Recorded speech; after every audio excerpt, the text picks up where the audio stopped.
guy. Yeah. You didn't really see him too much on the field. No. Was he hurt a lot? He was hurt a Well, little bit. he was up and down, but he showed flashes. He kind of reminds me of Kirk Gibson a little bit. Yeah. In it's home run or bust kind of a deal. Yeah. And but I feel like you're not going to be able to get 160 some games. I don't think out of Kerry Carpenter in right field. Yeah. I mean, I'm not sure in regards to his fielding percentage. Yeah. I know. I don't think he's a butcher out in the field by no means. No. But do you think if Torkelson starts to hit, you almost would want to? I mean, I know what you're saying with the DH, but what about? It kind of jams everything up. Yeah. You want a problem. You want a good problem. If everybody's hitting, that's the problem you want. Let's go back to Inge. Okay. Inge went from short to try him at third. I would actually go to the kid and say, hey, listen, the expectations for you were through the roof. And he shows flashes of hitting the ball out of the park and RBIs. I would go up to him and say, hey, what do you feel comfortable doing? I think it's a brand new season. It's a fresh start. I think he deserves an opportunity. So whether it be first base or third base, they have to find a third baseman, because it's just going to be Ola over there. You got to shore up your defense. Sure. The Tigers have to play defense. They have to play better defense. They have to run the bases better. I would go up to the kid and ask him, how comfortable do you feel? Which position? Give him the opportunity, put it all in his plate, and see where it goes. Because I think they can be good if he hits, but he's got to hit. This is it. This is make or break. Well, with them being kind of undecided, so to speak, with the shortstop position, do you feel like that could cause a mess down the road? Not having, like you were saying, putting the same guys out there. Yeah. In regards to Torres, obviously that's their second baseman, but. Do you think Javi Baez could have a resurgence? What do you think? At this point, you don't have a choice. It's all mental now. Baseball's a mental sport. It's on Javi. Is he locked in? You know what I mean? Like, right. is he going to be the leader that they expected him to be? Is he going to lock in and not swing at balls that are 30 feet outside? He has to lock in mentally. You have no choice now. You're paying him a boatload of money, obviously. You got to run him back out there. You have to. You can't just sit and pay a guy. You can't pay a guy and have him sit that amount of money. So it's up to him. This is his make or break here too. So the shortstop, like, again, there's no one position where you can say, you know what?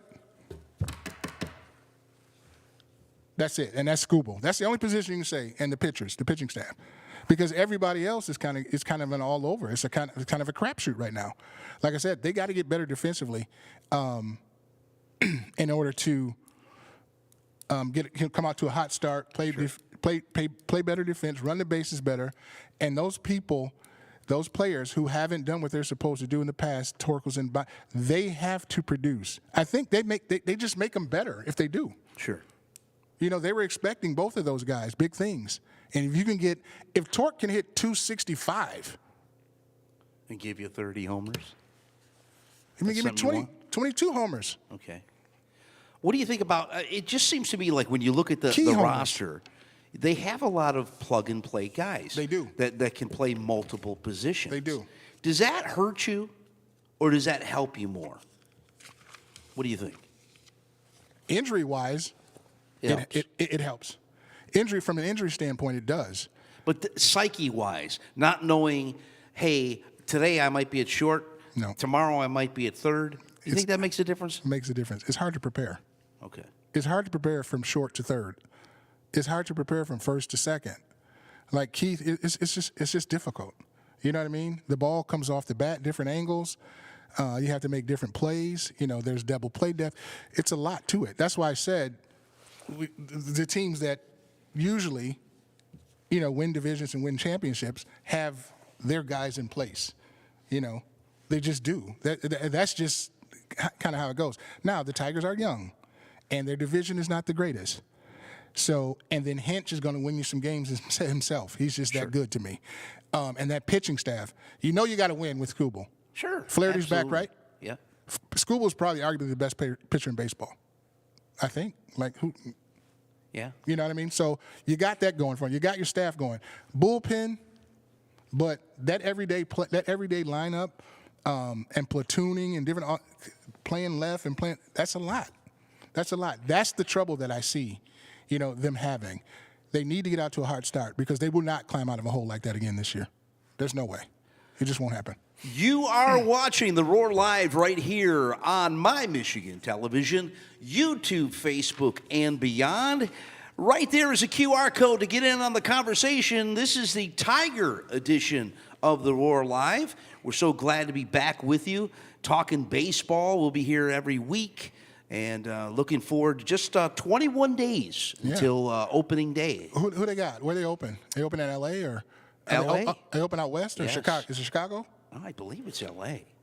I know I probably should have had this up here, but yeah. But let me ask you this. So we got They 21 got some good days trivia too to for come Tigers. in Yeah. to open it. What are, as a manager, what are you really looking for rotation-wise? Kenta Maeda, you don't know what you're going to get from him, but right now, you're pretty solid in your 1-2 spot, and this might be the most solid they've been 1-2 since I'm going to go Verlander, back. Scherzer? Yeah, you can even go back to Morris Petrie. Was it Morris Petrie? Was Petrie second? I think so. Was Petrie Wilcox? I thought it third? was Morris Petrie Wilcox. Yeah. And then would you have Baron Gare there for a while? Bear? Rosema? Rosema. Was Rosema middle relief? Rosema Okay, was so kind of- yeah. so you got Skubal and Flaherty, right? Sure. Okay. Now, Yeah. do you think Everything else you got Reese Olson? They're Yep. thinking Reese Olson as a third, but it makes you know more about the goings on of the baseball world more than I do in regards to how they do things. But do you think that they'll run a relief day like they did before? What do you mean? You know how last year they kind of had I mean, I know it was more for injuries. Mm-hmm. I know they're giving Jackson Jobe a shot at earning a spot in the rotation. Well, yeah, this is it for him. This is it. Either he's going to be a rotation guy or not. So do you feel like they'll still go to a throw-in day, so to speak, where you have a guy come in and pitch the first inning, second inning, somebody comes in next? It worked for him last year. Yeah. I don't think to start. Okay. I don't think to start with. I think if, like I said, Hinch is so good, he'll figure it out. I don't think to start with they will, because I think what you want to do from a managerial standpoint is you want to establish your front four. Sure. At least. Okay. You want to get that established. Then, like I said, you got 1 and 2. You got 1 and 2. But I think you want to get that first, like I said, April is kind of the let's see what's going on type month. Okay. You know what I mean? The good thing about baseball is 162 games, but I think you want to establish your front four first. You want to get back to what winning is like without you want to you don't want to put too much strain on everybody. So you want to know that you got your first 2 guys, somebody can come in at third anchor and that fourth and still give you at least 5 to 6 5 innings. At least 5. Nowadays it's 5, So in the beginning, no, but if you have to go to that, whatever it takes, because that was the mentality for those guys last year.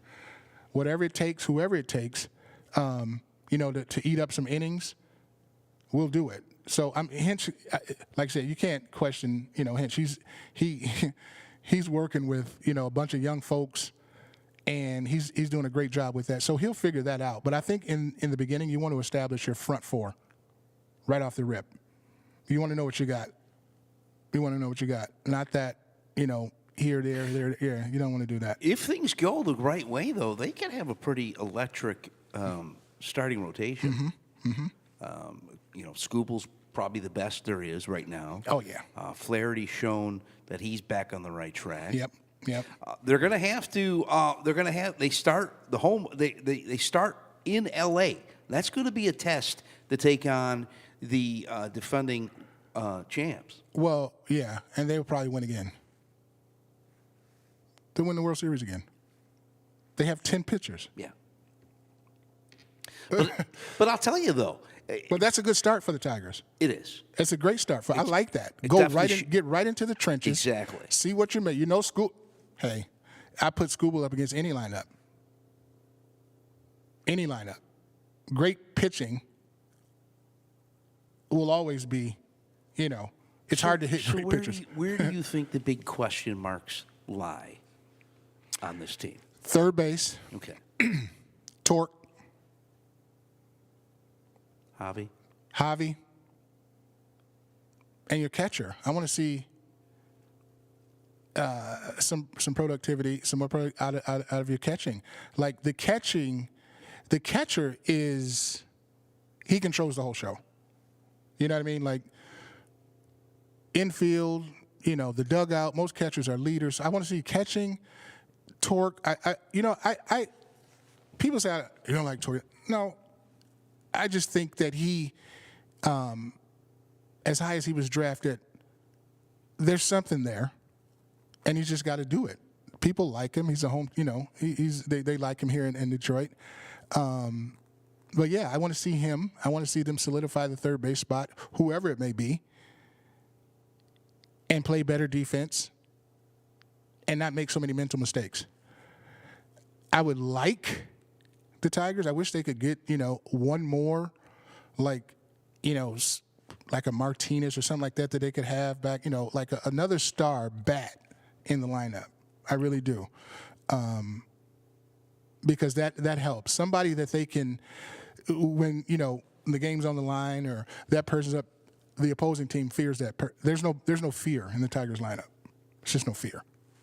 Like I said, Torres can run into one every now and then, but he's an inconsistent hitter. So there's no, and I don't think you really see that in baseball anyway. Somebody just coming up there, just Tony Gwynning themselves and George Bretton themselves. You know what I mean? So I would like to see them get another bat. Like I said, Hinch knows what he's doing. And he's got, they got a good pitching staff that they can get even better. That's crazy. Scooble can get even better. So I would like to see, I want to see Baez bounce. It makes for better baseball. Sure. You know what I mean? It makes for better baseball for watch. The Central, everybody's going to be clawing into that Central, except the White Sox. It's going to be a 3-man race: Twins, Tigers, and Cleveland. Twins, Tigers, yeah. So yeah, I just think that third base spot. Center field, people getting into positions where they are comfortable at playing, and I think will make a better baseball team for those guys. Well, you've said it before. In order to build a good team, you got to be solid up the middle. Yes. With them having to kind of search for a center fielder right now. And I mean, once Parker Meadows gets back, I think, that pretty much solidifies center field. But how do you think Baez and Torres would work together? I mean, they're both been around the league for a little bit. There you go. They both came from, obviously Torres from the Yankees. Yeah, there you go. But slick fielder, Baez, he's slick. The experience will help them. Playing in the league, playing for the Yankees, playing for the Cubs. They know how to win. That's going to help. I think Torres can be a leader. Up the middle, again, it depends on how Baez, how well he's locked in. Torres is going to be solid. He's solid. He can, turning the double play. I used to, when Lewin Tran was, I keep going back to Lewin, but the double, that solidified, that middle, Parrish, Lemon, that's what you want. That hasn't changed. Sure. See, people always want, no, that hasn't changed. Your middle and that ace, when Scooble, he knows he has those two behind him making plays, and the center field and the catcher. That's going to be very important. I think they can work together. I'm not going to just start trashing Baez. I'm not going to do it. He's got to play himself out of this, period. He's got to play himself out. If he can just hit 260, he can give us 20 home runs, 23 home runs. He's capable of it. He's just got to be mentally locked in, and he's got to be a better leader. And Hinch will get them together. Going back to the rotation. Yeah. I know you were saying you think they should lock in tight so to speak, in the beginning of the season. But don't you think it might be beneficial to kind of work those those reliever arms out, especially if you got a guy like Scooble and Flaherty that can give you 6 innings or more if necessary. Well, that's the question. How far do you want those guys? Those guys can go 7, 8. Scooble can go 9. He's just that good. So it depends on how much work, and it's early. Sure. See, I hate the weather. Good thing they start in L.A., but it's early, and they have to come back here. It's going to be cold. It just depends on, how your staff is feeling, how your arms are feeling, how's everybody feeling. Because now you come from Florida, then you come back here. The weather plays a lot into it. So, I'm as much for. I'm not a big pitch count guy. So pitch as long as you feel good. That's what I say. As long as you're getting people out and you're not putting yourself in tough situations and you're not walking folks, it's up, and you keep going. Again, Hinch is smart enough to know that. But again, I would say in the beginning, start off with your ace. Start off with seeing what you got. Don't overwork them. It's like I said, it's still early. Don't overwork them. You got time, but you don't have a lot of time. And I say that because you don't want to, like last year we thought the season was over. I did. Sure. You don't want to get into that. I think everybody. Yeah. So pitch, you pitch to win. Pitch to win. Go out there, give 110%. Just don't overwork yourself. A lot of folks get into situations where they overwork. They overthrow. Know your limitations. But I think they should establish themselves as a rotation. I really do. So looking at the how they start in L.A. against the Dodgers. Then they move over to Seattle to take on the Mariners. Seattle. They come back home to take on the White Sox. That's a sweep. And then your Yankees come into town. Yeah. Let's take a look around the league. Sure. Let's go with the Yankees. Garrett Cole, Tommy John. Does that hinder your shot at trying to go back to the World Series? Yeah, it's over. You think it's over? Yeah. It's done deal? Yeah. I like the kid from Atlanta they brought over. The Yankees will be viable. I mean, they're the Yankees. I think they're in the toughest division in baseball, if not the National League East. I don't know. They will be in the thick of it. They will. They may even get back to the divisional series. But without Cole, it's an arm. It's another arm. Pitching is so valuable in baseball. It's everything. It's like the quarterback. So yeah, it's a wash. Like I said, they'll win games. They might even win the East. But as far as World Series, the Dodgers are going to win the World Series again. That's just the way I feel about it. The deck is just too stacked. It's like, come on. You know what I mean? Like, is there a dark horse team that you like? Who I liked last year? I liked Baltimore last year. Of course, you got to look out for the Mets to get there. You mentioned Seattle earlier. Seattle's kind of always, but I like Baltimore last year. The Mets. You can never count out the Braves. Sure. Milwaukee's going to do what they do, get close, and then not do anything. Same thing with San Diego. And you never know with the Cardinals. I don't know I haven't really paid close attention to them, but I would say the Mets, with the addition of Soto, in the National League. American League, like I said, Baltimore, Tampa's always tough, and like I said, you got your Astros. Houston. I think Houston's one of those teams where you always have to be on alert for. And even Boston. Boston might surprise a lot of folks. With the addition of Bregman? Yeah. Do you think, speaking of that, because we were going to talk off-season moves and what we've liked and what we haven't liked. Now, I love the Flaherty move, bringing Flaherty back. Yep. And obviously, he's a guy that wants to be here. Yeah. Or he wouldn't have signed back. There you go. But I'm actually glad they didn't get Bregman. He didn't want to be here. Well, he didn't want to be here, but I just feel like if you're going to pay somebody that kind of money, he needs to be a little younger. Yeah.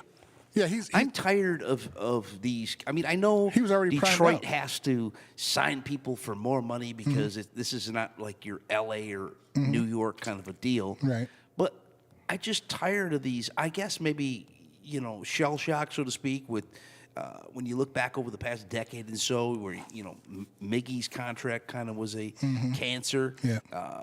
Victor Martinez's was bad. Yeah. Yeah. It was really bad. It was really bad. So, I don't know. I just feel like I'm glad. I would like to see him pick up somebody, maybe before spring training. But, what kind of pitching right now, unless they have an injury, Yeah. I can't see them going out and getting a pitcher. Yeah. The only thing I could think of is small moves. Yeah.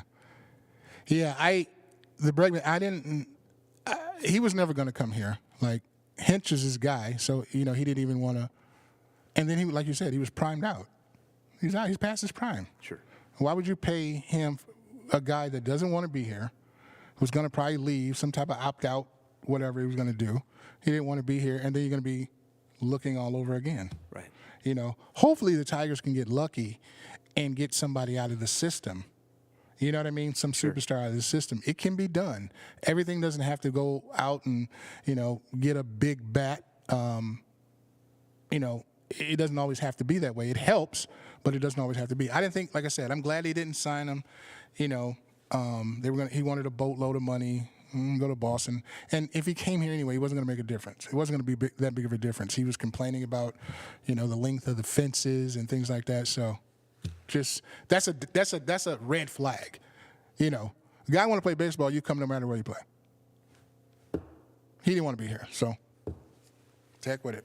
Decent player, but not worth that money. So you think Dodgers are the team to beat in baseball completely? Absolutely. I would agree with you on that.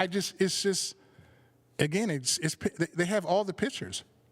What, did everybody just go over there? All the pitchers just went over there? Yeah, pretty much. But you know what, though? I guess it's a little disheartening when you look at Major League Baseball now. And you hate to talk about the old days, but you look at it like a Toronto Blue Jays, who signed Scherzer, but if they start to tank, you're looking at them trying to probably trade Guerrero, Bichette. Yep.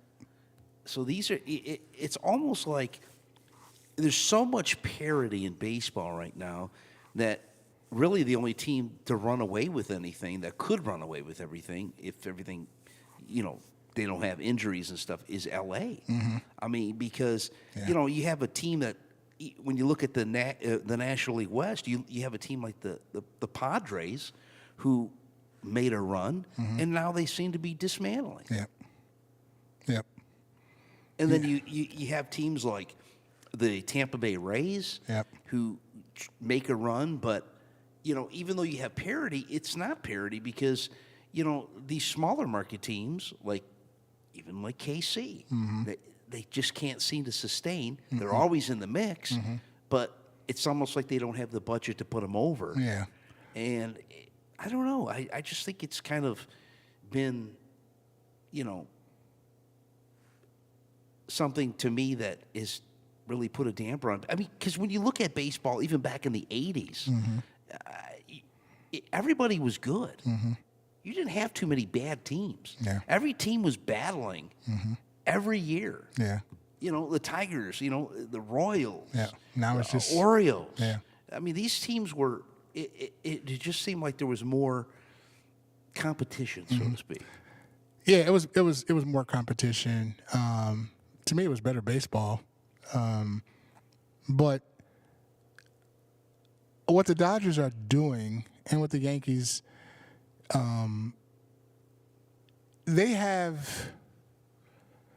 So, and this is the thing I say about the Tigers. Like, I would like to see, like, just their last World Series, they had stars. Sure. Even the Kansas City had stars on that team when they had their little run. And they had guys that were in their prime, they weren't over the hill. Like like the St. Louis's team, they had Pujols, they had stars. Now, that helps. That does help. And L.A. has really cornered.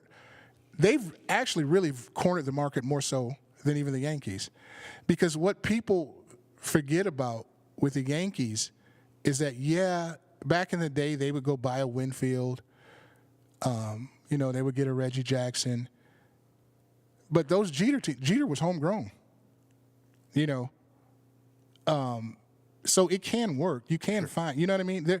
O'Neal, like they didn't have a Bernie Williams. Those guys weren't, those are, so it can still work the old way. It's just how good is your farm system, But LA's just cornered the market. And the Tigers, they're buying everything. The Tigers have the #1 farm system. Yeah.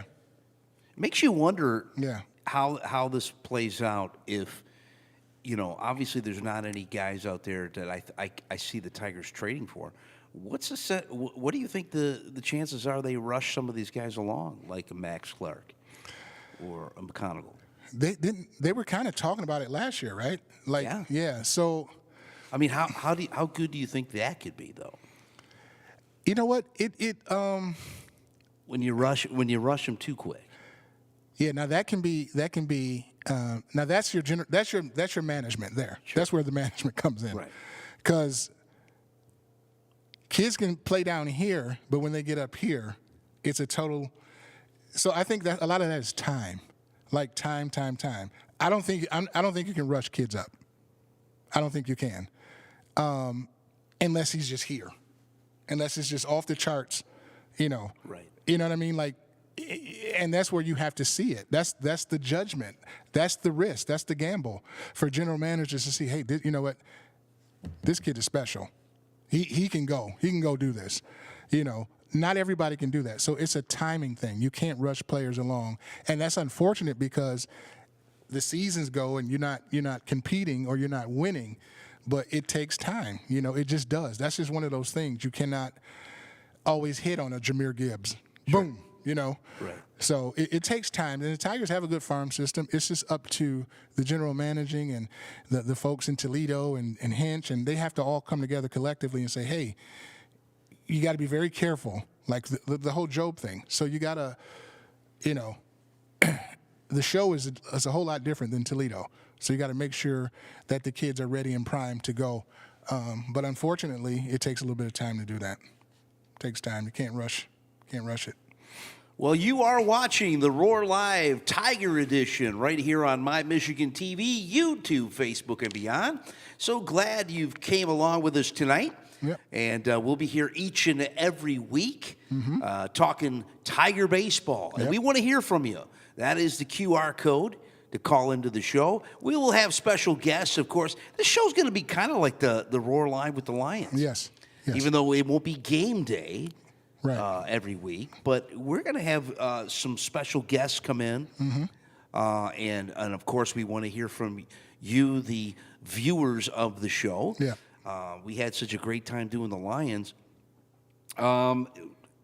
Before we let them go on this show, what are your predictions for the Tigers? I think it's going to be a fun year. Okay. Obviously, I'm going to get down to the stadium this year.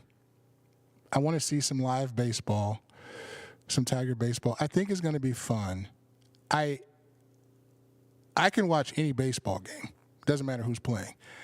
I'm going to keep my eye very, very close on what Hinch does and what the Tigers do. Watching Scooble pitch is like watching Steph. It's like watching Michael. It's like baseball-wise, it's like watching Jeter. It's one of those things where you need to embrace and watch and enjoy. Because this kid is something else, and he's a left-hander. That makes it even more dangerous. But I want to see how they respond mentally. I want to see how tough these kids are, and I think they will fight for the Central. I don't know if they're going to win it yet. You think that fight's going to carry over from last year? I think it is. I think so. I think the fight will carry over. Again, I'm giving you my prediction who's going to win the World Series. So even if the Tigers get there, the Dodgers are going to win the World Series. But I want to see how they respond. I really do. I want to see if this, because it's kind of like was that just a fluke? Sure. That's what I'm thinking. Just like next year, and I'm going a little bit off, just like next year, the Pistons, are you going to go get a free agent to help the kid? So this year, are you a serious baseball team? Sure. Are people going to come in and say, "Oh, we got the Tigers. This ain't gonna be an easy 3-game series." That's what I want to see. I want to see the maturity, the maturation of this team, and see how well they do this year. And I think they will fight for the Central. Okay. Well, you heard it here first. My man Corey Tiez over here, he is the baseball guy. And we love talking Tiger baseball with you right here on the Roar Live. I'll tell you what, folks, it's spring training. We've got a lot to do and a lot to even investigate, because as the days go by, people will be cut and down to the minors. Yep. People, maybe even some people brought up from the minors. Yep. With injuries going on, maybe even a trade or two.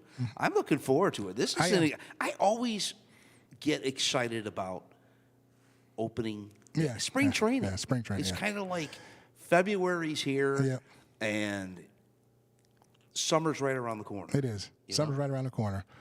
Baseball is I love all sports. I love them all. Baseball is the most beautiful game to me. It's a kid's game. It's a kid's game at heart, and the method that you play it, the catching, the throwing, the hitting, the eye contact you got to have. It's just a wonderful, beautiful game, and I'm looking forward to seeing some good baseball played.